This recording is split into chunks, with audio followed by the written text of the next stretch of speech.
Hello, East Glenville Community Church. This is Jessica Munn, and I have Pastor Mitch with you here, and we are going to talk about this past Sunday's sermon from September 26th.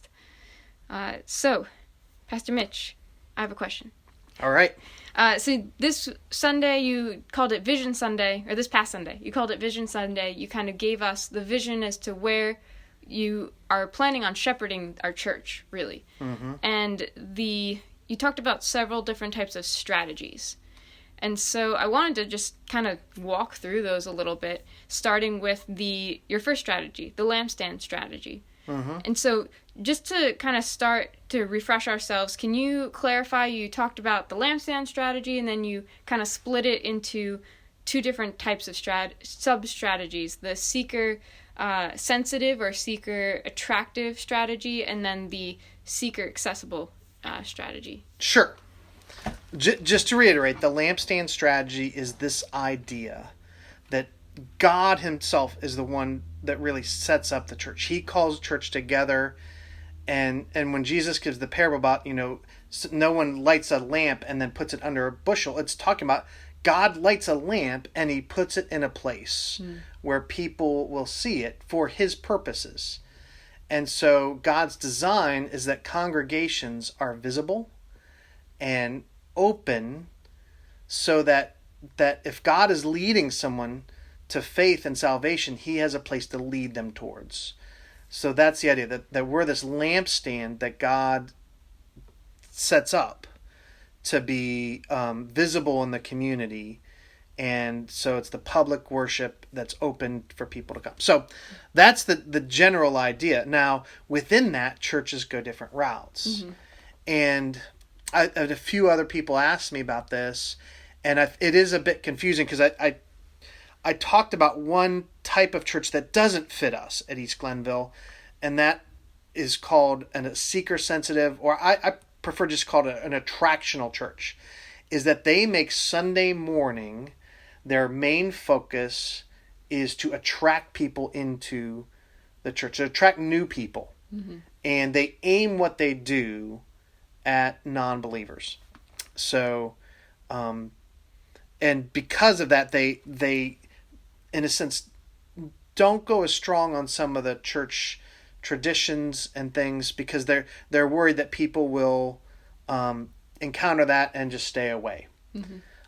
I was trying to think, but this is really on a spectrum of where you do. I was trying to think of what the other side of that spectrum would be. A church that makes it really hard for visitors to come, that sets high expectations to even show up on Sunday mornings. For example, a church might say, well, you need to bring your Bible to worship, and if you don't bring it, don't bother coming. Mm-hmm. That would be like, they're not trying to get someone who just would wander in the door. What I'm saying is that at East Glenville, what I'm looking towards is trying to be accessible. I guess you could say it's in the middle, but really what I'm trying to do is make sure we achieve the goal that if the Lord is leading someone, East Glenville will be a place that they can come and find, get connected to Jesus. And yet at the same time, I believe Sunday morning's purpose is to build up the people of the church, that we would worship and celebrate what he's done, and that we would sit under the authority of the word. And so I don't aim my messages necessarily at someone who's outside the church or doesn't know Jesus yet. Mm-hmm. But I do want to speak in a way that if someone does come, they can at least hear it. Yep. Does that distinction, does that make sense? Help me clarify that. Is there anything I'm missing on that? No, I think that makes sense. Okay. So you're in the parachurch world. Yes. With InterVarsity, does your group have similar conversations, and how do you reconcile it when you do? Yeah, so usually the InterVarsity chapter at Union College that I work with right now, we're pretty small. Uh-huh. So we have had less of these conversations than I've had at the church at the chapter I was at in college at Clarkson. And so what we would typically do is we would try to kind of choose different avenues to do different things.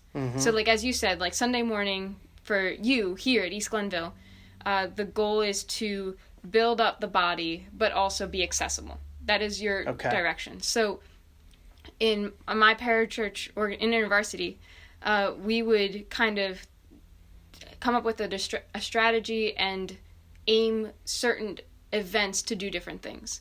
So sometimes we would have our larger meetings we would call large group, super fancy name.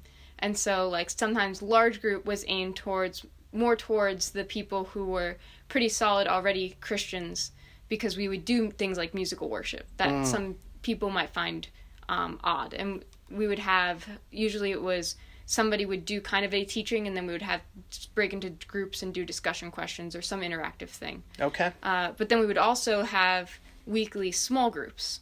And so you could have a small group that's aimed, we would call it some of them we would call gigs, which is a group investigating God. That's like specifically you would mostly invite non-Christians to this group, and you would go through, I think we would usually go through Matthew.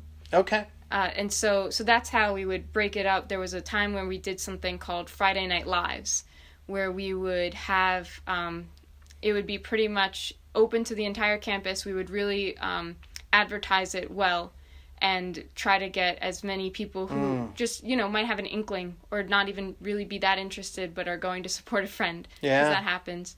And we would start with a lot of musical stuff. So, a lot of art type of thing. So there would be skits and dramas and spoken word and things like that, all surrounding a specific theme and how like the Bible relates to it. So it could be things like depression or like stress or something like that. And then it would close with some sort of teaching and a gospel presentation and kind of an altar call. So how we did it there is we would like pick a different avenue to have a different focus. Right. So you'd have different meetings that you would aim different ways. Yep. And so, I mean, truth be told, I was in the parachurch world. I worked for Young Life for 11 years, plus really more than that, doing it. And Young Life was very much an attractional thing. Our main meeting, we called it Young Life Club. Yep. And I did ridiculous things to try to attract non-kids who weren't church kids to come. 50-foot Sundays. We played football in a field lit up by Christmas lights and glow-in-the-dark football. Like, that, very much. So that's in my nature to want to try those things. Right. And I still hope to bring them into the church a bit.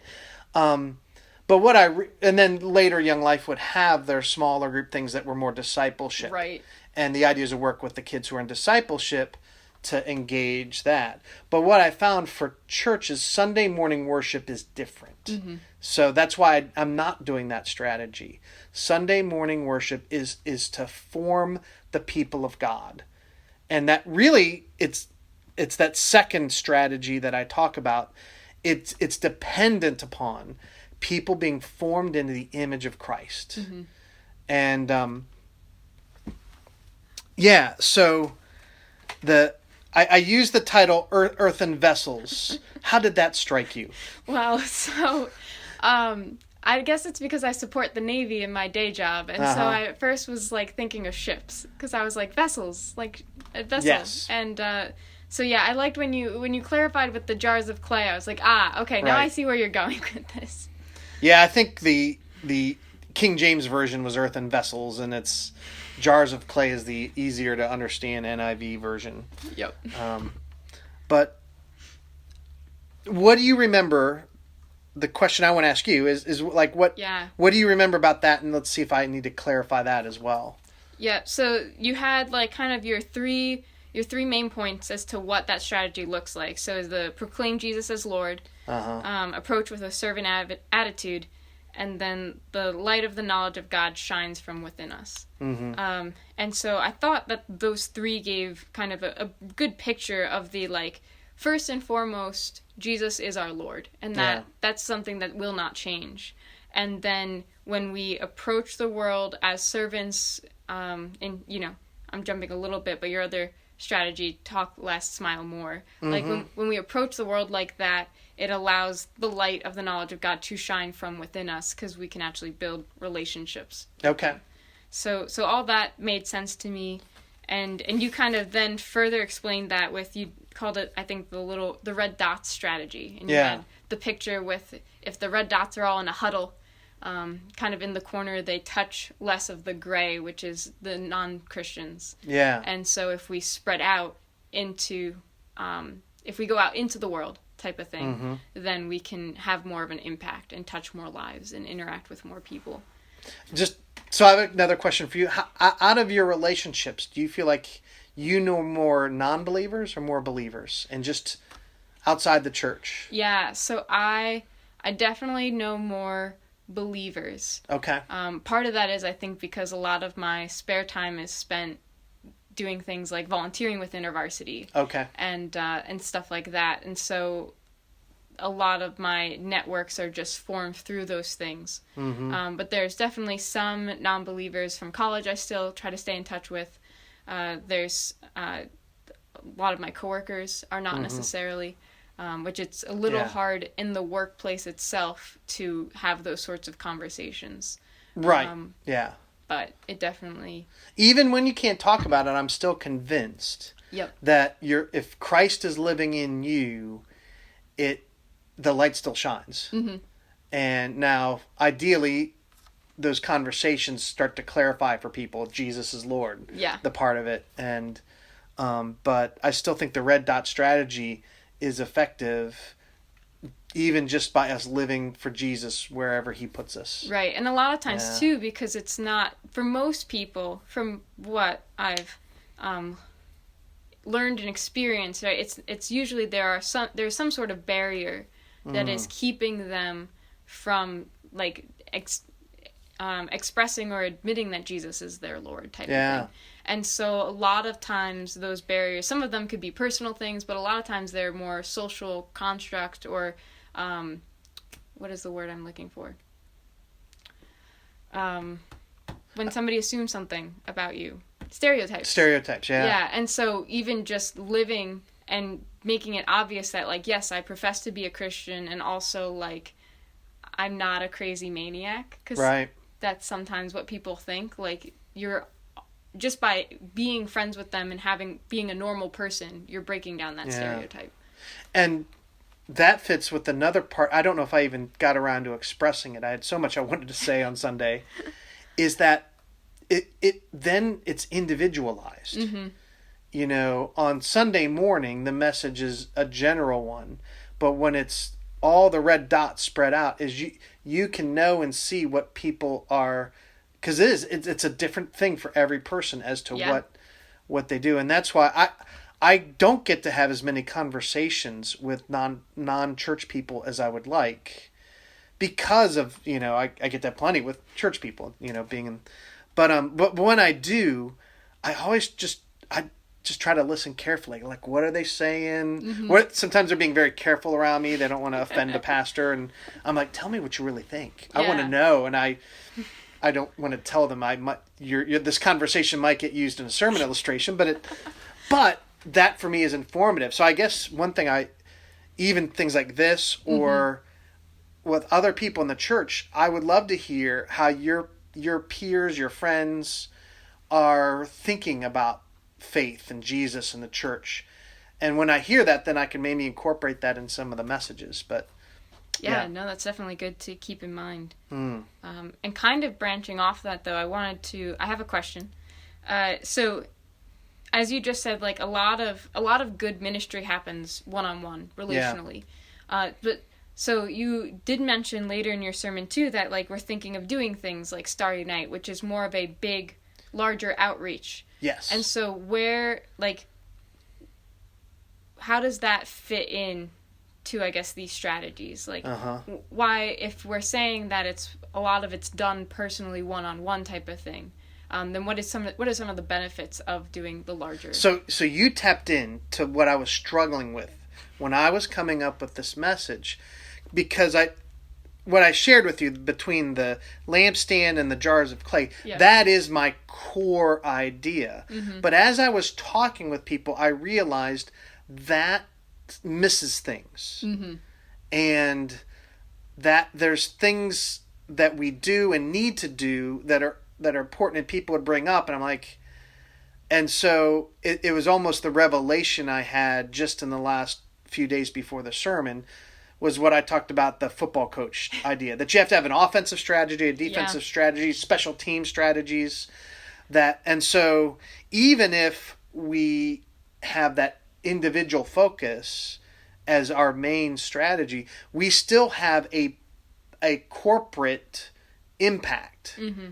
And that's where the other two fit in.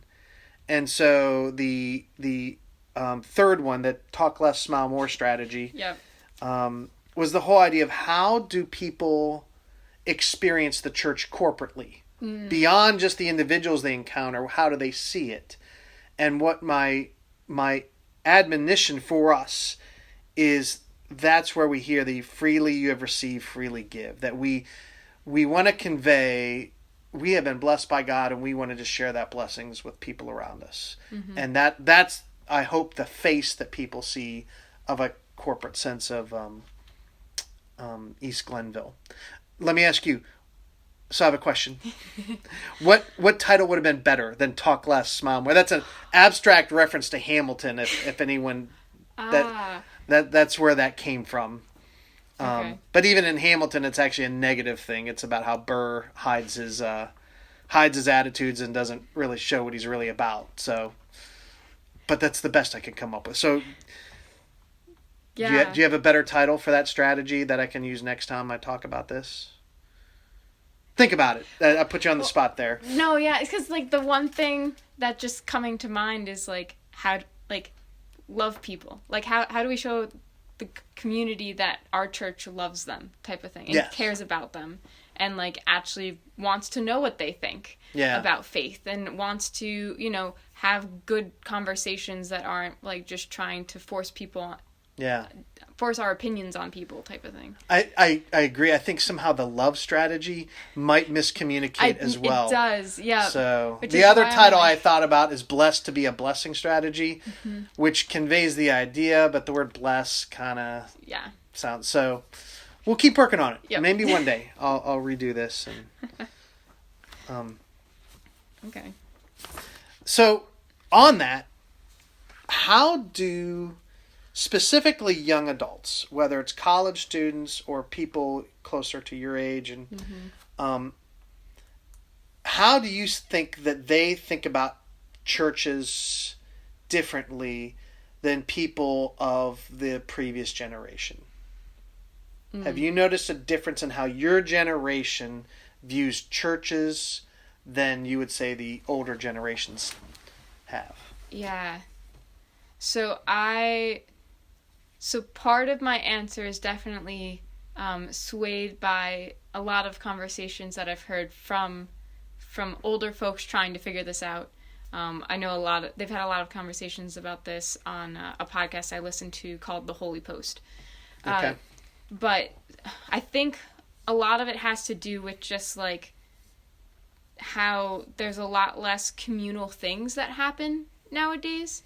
Okay. And so like, my understanding is that it used to be that like people were a lot more involved in community clubs.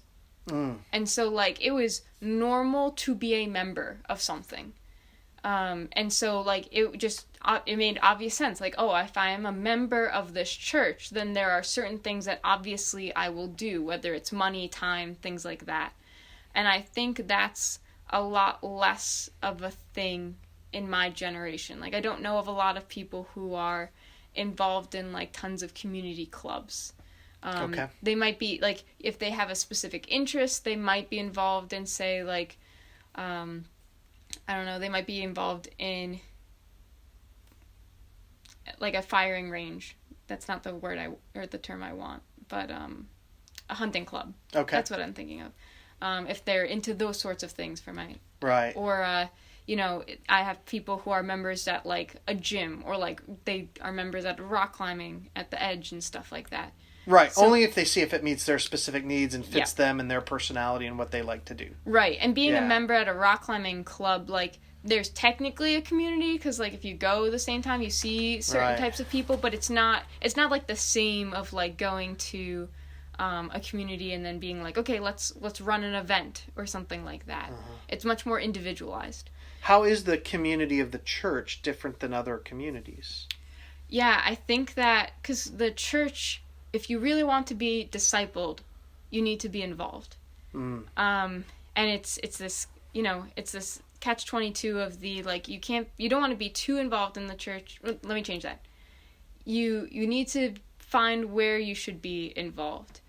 Because if you over-involve yourself, there's either all your friends will be church friends and you won't ever interact with the outside world. Right. Or you'll get burnt out, which has, I think, been a very common thing nowadays where you're hearing people say, like, I'm just burnt out and and they pull back. Okay. And so I think that finding the spots and the events that are happening in the church where you find life out of and also you can pour into type of thing. So I liked how in your sermon you said, like, the goal is not necessarily to just show up Sunday morning and receive stuff and get stuff. But it should also be like, I'm blessed to be a blessing. Who can I pour into this week? Which person is struggling that I can follow up on? Those sorts of things. How can I invest in the lives and the development and discipleship of those around me? Knowing that if we're all doing that, then we will get invested in ourselves. So. And, I mean, the other thing that I think most groups do outside the church is people tend to be very similar. Yes. Similar. Usually there's some similar interest that draws them. And in the church, what we have the same is Jesus. We've all decided that we want to follow him. And yet there could be quite a bit of variety. Oh, yeah.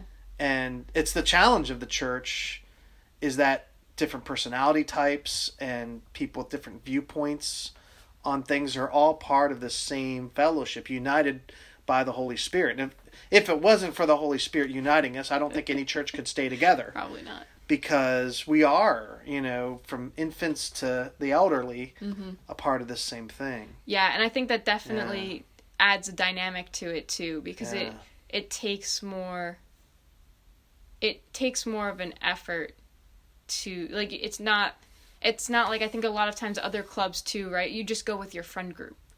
Whereas the church, like, you're not always gonna see eye to eye with everyone here. Right. And I think, like, I remember the church I went to in college, living in Potsdam, New York, like, there's 2 universities and then it's farmland. Okay. And so you have professors and then you have local farmers. Yeah. All the whole spectrum of people, and just watching when you have that diversity and you see people interact and you could see they all, like, trust, acknowledge, invest in each other's lives and stuff.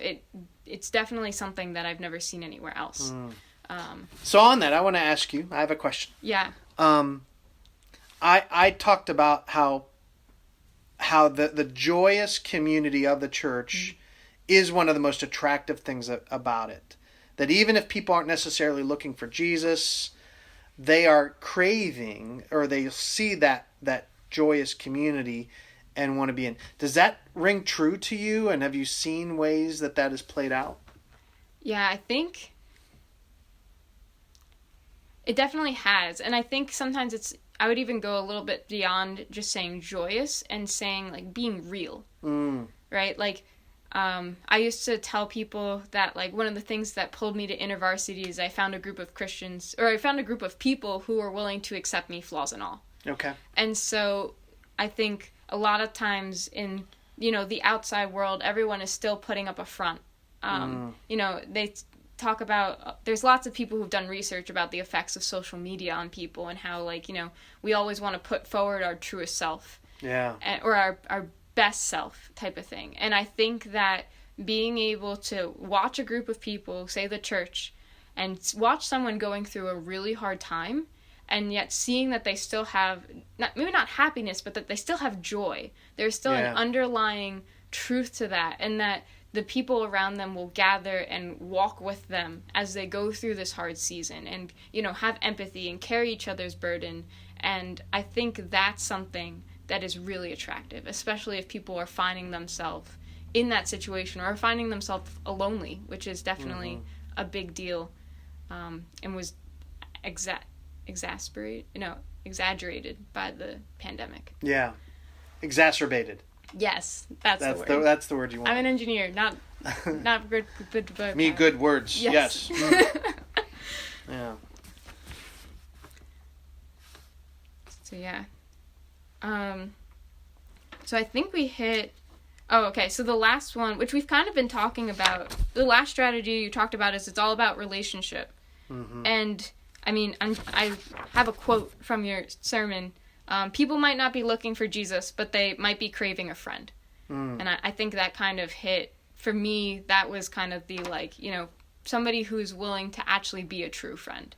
Yeah. And walk with them and know them intimately, and not, you know, it's to be able to know somebody intimately and say, like, I disagree with you on this, but I'm still going to love you. Yeah. Speaks volumes.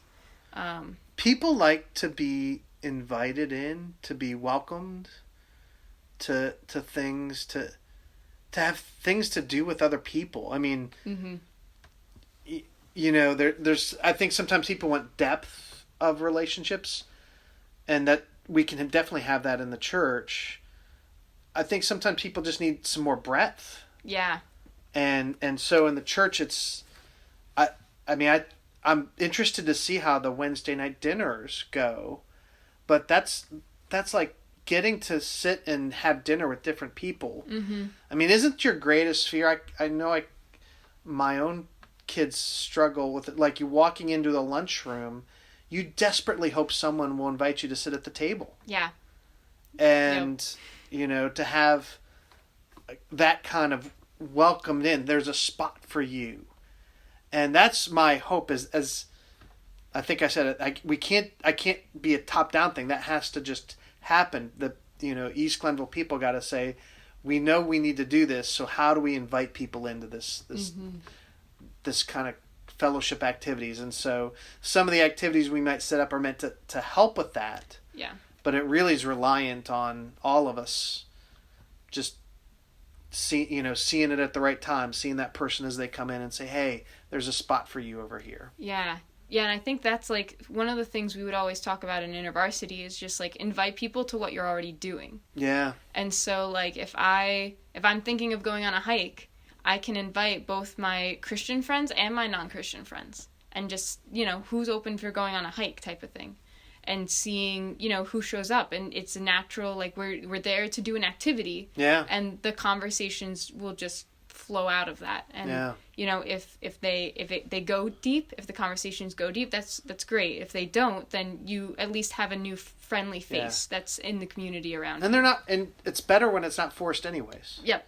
Yeah.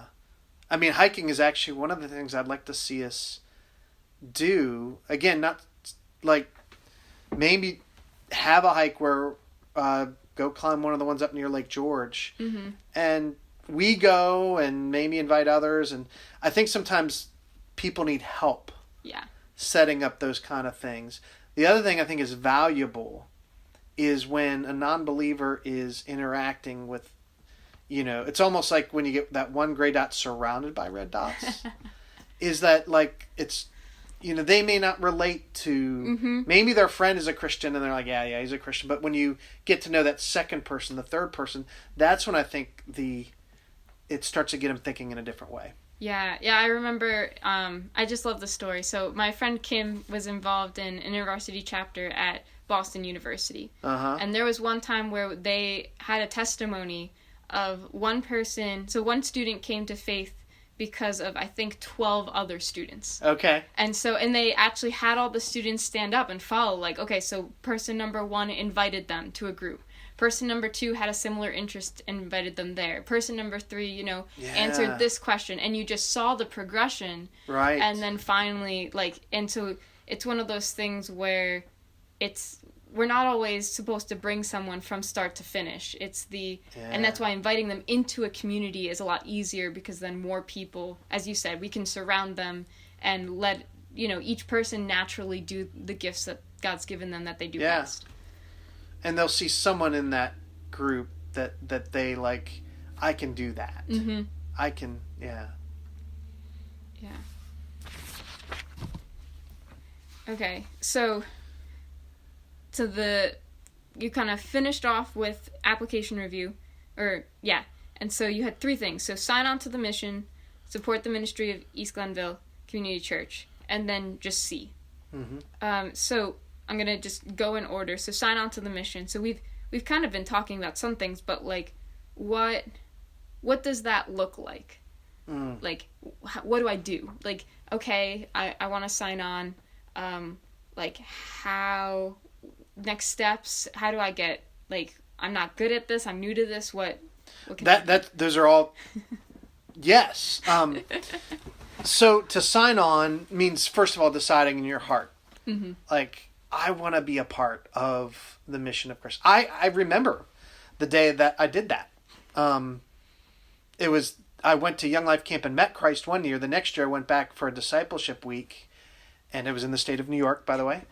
And I remember sitting, and my leader did the parable of the talents, and the man who heard, well done, good and faithful servant. And I'm like, I heard that and said, yeah, I want my life to be that. Mm-hmm. And I want to do something and be a part of the mission. So that's, in a sense, one big step. Then how to figure out how to do it. One is, it's going to be different for every person. Mm-hmm. I can't give that pat answer. We talked a while ago about, I had that illustration of the ship and how the different people fit on the ship. Yep. So we actually have a Sunday school class devoted to finding your space. So that would be one, is you could go to the Will Gideon Sunday school class. I also say, is this coming Sunday, we have Greg Bandy, who's going to talk a little bit more about the specifics of this. So I'm ahead of the game. There you go. You're ahead of the game. Yeah. Okay. So one of the things for support the ministry of East Glenville Community Church. So you talked about the biblical practice of tithing. And so, if you don't mind, I'd actually like to dive in a little bit more with Bring that. it. And I think, like, what was the purpose of tithing in the Old Testament? And then also, like, how do we see, like, Jesus interacting with this idea of tithing? Okay. In the New Testament. The idea of tithing was learning to trust God with how He's blessed you. And God made it simple. Out of every 10 things you get, give 1. Mm-hmm. If you get 10 bushels of crops, give 1. And it was meant to support the temple ministry and used for other things, but really what God was after people's hearts. Mm-hmm. And this is, he talks about, test me on this. If you give what you're supposed to, I will bless you beyond what you could imagine. Because God most of all wants us to put Him first in our lives. So I think tithing is a spiritual discipline. Jesus did not talk in terms of tithing. He talked about who has our heart. And so I still believe tithing is a good measure for what it means to trust God with our income. And, it's not that we're under law to tithe. It's not that, not tithing is a sin per se, but it's a way to know I've given my heart to the Lord, and God loves people that don't do good at math. So if you just take whatever your your paycheck, lop off the last digit, and that's how much you should give away. Mm-hmm. And you should give it to the Lord and the work of the Lord. And the bulk of it should go to the church that you're a part of. Your primary part of your tithe should go to that church. So that's why I want to invite people to if they've never gotten started on doing that, to take that step. Let me ask you that. How have you heard tithing taught? Is that different from what I just said, or is that a pretty standard answer? It's not different. I think most people start with the idea of tithing. Okay. There's one podcast or discussion or book. It's called God and Money: How We Discovered True Riches at Harvard Business School. Okay. And so it's by two men who pretty much just grappled with this idea of what does the New Testament say. And I think one of the main takeaways I got from that conversation, or from that book, is that, like, it's, as you said, it's about the heart. So there's nothing magical about the 10%. And if you actually look at the New Testament, you'll see a lot of people giving more. Yes. They give out of their need, or they give out of not even their abundance. They give out of, like, what they need to live by and trust God with the rest. Yeah. And so their main point was that, like, we should never necessarily stop at the 10%. Yeah. And just give generously. Yeah. And so for me, that's kind of what I was thinking of, is the, like, 10% is a good place to start. And then, like, taking the time every year or something to reevaluate, like, hey, like, where am I at with this? Yeah. Like, is there, how, like, do I really need X, Y, and Z? Or could I be giving that money somewhere else, type of thing? I know for me, I know my own heart. And I almost need the hardness of the law in that. Yeah. Even though it's not a law. But it's like, I just got to set that. And you're right, I think giving above and beyond your tithe is also good. Giving generously. Mm-hmm. And so I also need to remind myself that, freely I've received, freely give. Yeah. But I use the tithe as almost the starting point to make sure I don't cheat. Yep. Nope. That's how I do it too. Yeah. Yeah. And another thing I wanted to just mention or bring up here. So you mentioned during the sermon that if somebody takes the time now to reevaluate their giving or their tithing, mm-hmm. Just in general or to East Glenville, you mentioned letting you guys know how they're increasing. Right. So and that could be as simple as putting in a note with your next gift. If you think, hey, I could see myself giving this amount more next year. Mm-hmm. A note that said that would help us know that when we're doing our budget, we can count on more. Okay. Otherwise, we'll just not know, and we'll have to make our budget, based on. Yeah. So. Yeah. That's part of it. Okay. Yeah, and I also know, and I'm just going to plug it. So there is a way that you can give online too.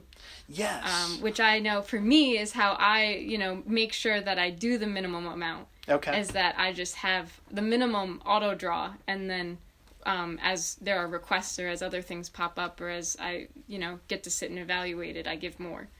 Okay. So. And that is awesome. Yeah. Because you're right. It does. It just becomes automatic. You don't think about it.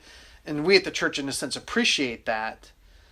Truthfully, I've struggled a little bit with the idea that we took out the offering time from our service. Mm-hmm. And one is, we did it originally because of COVID. But now that it's done, our service is pretty full, and I don't want to necessarily take the time away from the other things we're doing to bring it back. Plus, a good number of our people are doing exactly as you're doing. Mm-hmm. So we don't really need to necessarily pass a plate. So we definitely appreciate when people do that automatically. Right. Is there anything... So I have a question. As far as giving that way, is there any sense of helping to make that feel like... Since there's no offering or... Yeah, because I've definitely heard that when people, because I remember the church I grew up in, there was people arguing over this because we used to pass the plate too, and like, how do you have the same joy of giving if you don't like get to put, like if it's done automatically and you don't even think about it? Right. For me, it's just the, like, I see it when it shows up on my credit card bill or when it's withdrawn from my bank, and it's one of those things that it's just a reminder for me that, like, nothing that I own is actually mine. Okay. Like, all of it is God's. And so, like, when it goes out, I'm like, yep, yeah, take it. It's yours anyway. So that's... You almost can make it your little offering prayer right then. Yeah. Lord, I give this to you. Yep. Yeah, that's probably the right way to think about it. Yeah, so it's one way. Yeah. It works for me. Cool. Okay. So the last one, so the last application review you had was just C. So you kind of mentioned it. Have spiritual vision for what God is up to and what he's doing around you. And my question is really like, how can we, well, my question is almost to start a conversation of how do we both individually and corporately kind of foster this mindset or this vision of like paying attention to what God is up to around us. I think having room for stories. I think having opportunities to share, maybe not necessarily on Sunday worship time, but maybe at those fellowship dinners or, if we can share little opportunities that have come up, or even when it's a failure, I think those can be ways to to start to, and then asking people. I think when we corporately know the same person, like I said, how, knowing 2 Christians, 3 Christians, 4, and hey, did you talk to so-and-so? How did that conversation go? Yeah. I think that can help foster that mindset that we're all in this together in the mission of Christ. So I have a question for you. Yep. Have you ever played the board game Risk? I have. Okay. And did you have a favorite strategy, like the Go for Australia thing, or? I definitely never went for just Australia. I'm trying to remember. All I know is that the first time I ever really played, it was like me and my dad and my sister, all of us playing for the first time, and my little sister creamed us. So okay. I don't remember what my strategy was. I just remember getting creamed. Gotcha. Yeah. Yeah, and I wondered if there's so many good board games now. I wondered if college kids or whatever probably are not playing Risk like they used to. It did show up at a board game at one of our board game. Okay. It did show up at one of our board game nights in college. So, I see. Usually it's just the question of do you have people who are dedicated to finishing? Do you have at least 3 hours of spare time? Right. Yeah, which is why we probably in my family we've done more Settlers of Catan, which is an hour to an hour and a half. Yep.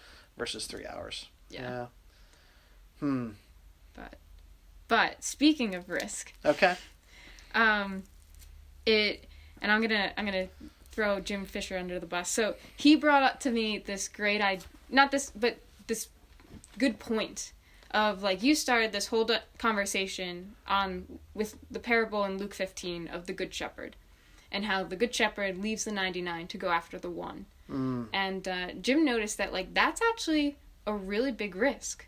Because you're, speaking, as you had said in your sermon, like, it's super easy to just write off that one sheep. Yeah. When you know that you don't have to worry about the other 99. Whereas if you go after that one, you're jeopardizing, in some ways, the 99 that you're leaving behind. Right. And so, a lot of the things that we've been talking about, a lot of these strategies, I feel like, and you can correct me if I'm wrong, that a lot of them have to do with taking risks.